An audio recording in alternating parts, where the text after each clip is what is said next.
कथा सुनते रहिए, सुनते रहिए। किसी भी महापुरुष के सामने बैठिए जो भगवान की कथा सुना रहे हैं, सुनते रहिए। ये कथा ही कलिकाल में जीवन के कल्याण के लिए पाथेय है, इसके अलावा दूसरा कोई उपाय नहीं। एक व्यक्ति ने कहा, महाराज कथा करते हैं क्या लाभ होता है? प्रश्न किया, आप कथा सुनाते इससे क्या लाभ है? हमने कहा कोई लाभ नहीं है, सब बेकार।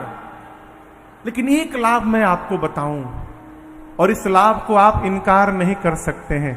इस पंडाल में कितने लोग होंगे इस समय? सुमित बाबू, 15,000 कम से में बैठे हैं। ये कथा न होती तो हो सकता है इस 15,000 में से कुछ लोग इस 4 घंटे में कोई गलत काम कर देते।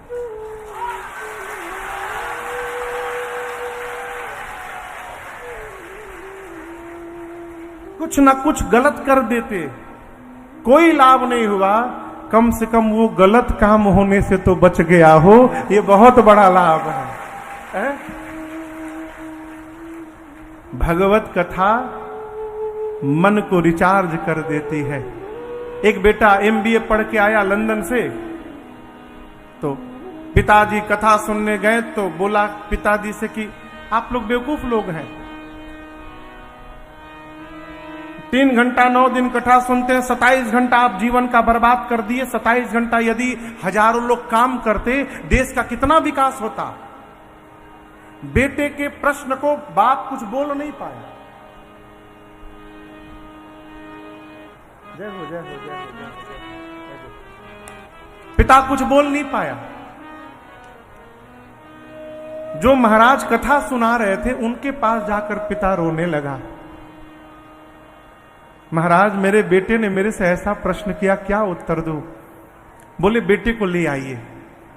आएगा नहीं, किसी तरह ले आइए।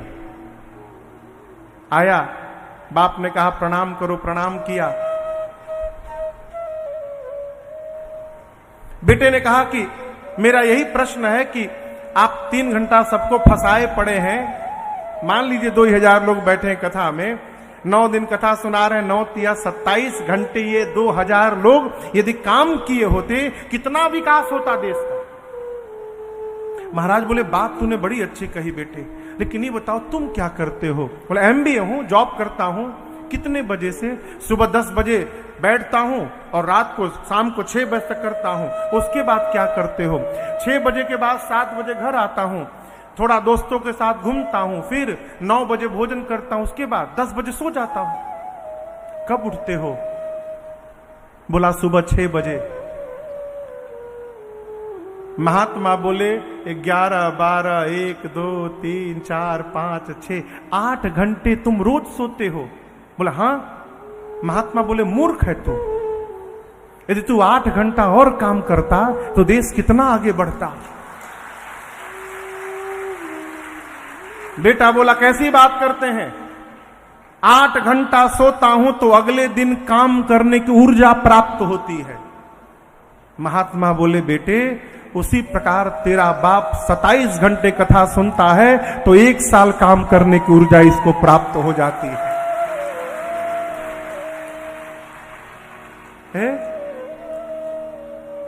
कथा जीवन को सरस बना देती है, कथा जीवन को सरल बना देती है, कथा जीवन को सहज बना देती है।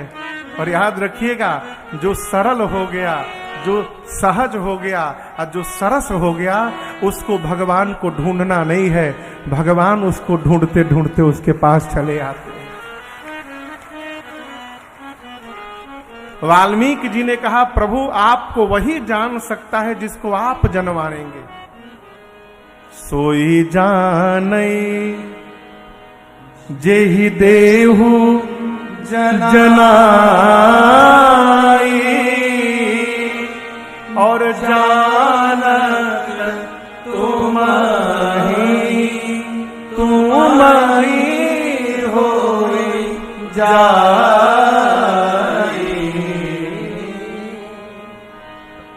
आप मुझसे पूछ रहे हैं राम जी मैं कहां रहूं? मुझे आपसे पूछने में संकोच हो रहा है, प्रभु आप कहां नहीं हैं? आप पूछ रहे हैं मैं कहां रहूं, मैं आपसे पूछता हूं आप कहां नहीं है। पहले आप उस स्थान को बताइए जहां आप नहीं है, फिर मैं आपको बताता हूं आप कहां रहिए। राम जी मुस्कुराने लगे। वाल्मीकि जी ने कहा, प्रभु मैं तो विनोद कर रहा था आपके साथ। मैं आपके रहने के लिए प्रभु 14 स्थान बताता हूं। कितने स्थान? और बोले इन 14 स्थानों में से जहां आपका मन करे आप जाके रहिए प्रभु।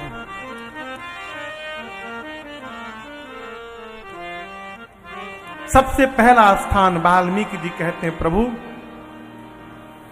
जिनके श्रवणा समुद्र समाना, जिनके श्रवणा समुद्र समाना, कथा तुम्हारे सुभग सरिहाना,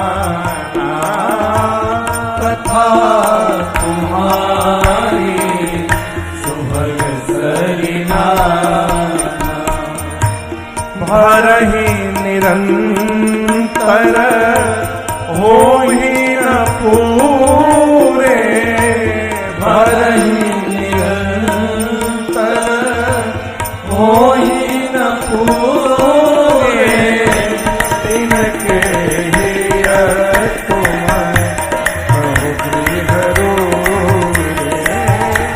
तिनके हिय तुम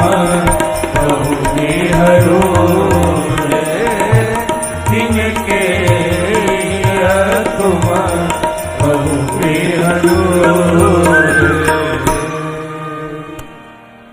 वाल्मीकि जी कहे, प्रभु जिस जीव की, जिस मनुष्य के कान समुद्र जैसे हो जाए, कान का स्वभाव समुद्रवत हो जाए। कैसे? जैसे समुद्र में नदियां निरंतर आती रहती हैं परंतु समुद्र कभी भरते नहीं है,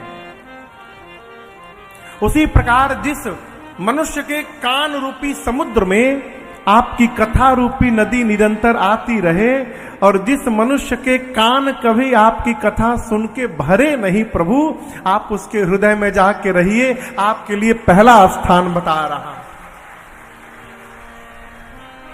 अब आप में से जिसका मन कभी कथा से न भरे, समझिए आपके हृदय को पहला स्थान बताया वाल्मीकि जी ने।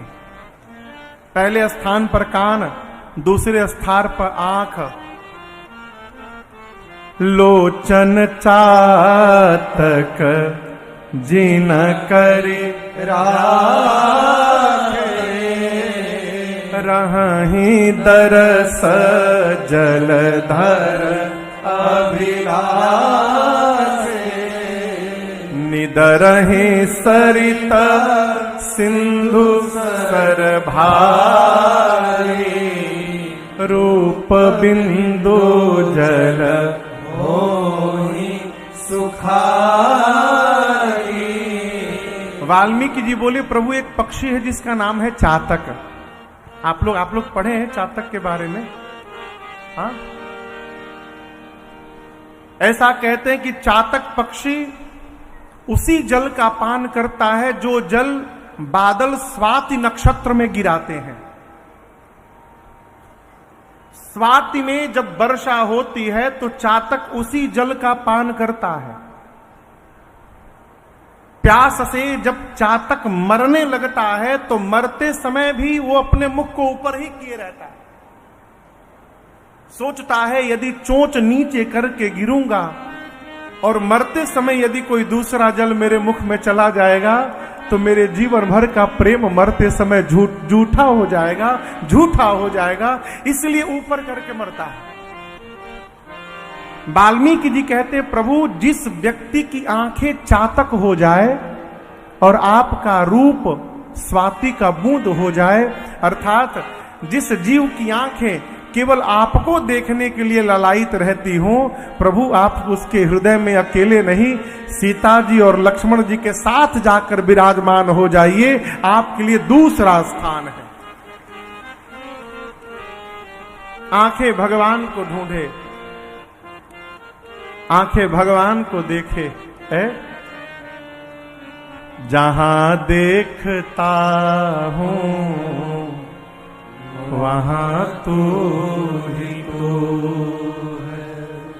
कानों में हर दम, कानों में हर दम बस तेरी गुफ्तगू है, जहां देखता हूं वहां तू ही तो। ये दूसरा घर।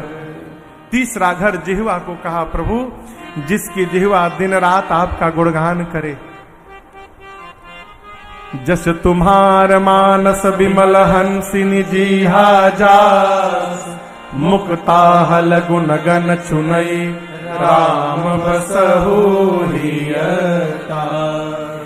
आपके कथा रूपी मानस सरोवर में से जिस व्यक्ति की जिह्वा हंसनी बनके आपके नाम और गुण रूपी मोती का चयन करे, प्रभु आप उसके हृदय में रहिए, आपके लिए तीसरा घर।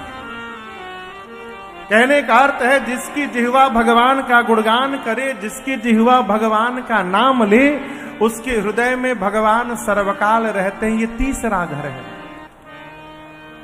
नाम लेने का स्वभाव बनाइए, नाम लेने का स्वभाव बनाइए। कैसे बनाए महाराज? घर में चारों तरफ भगवान का नाम लिख के रखिए।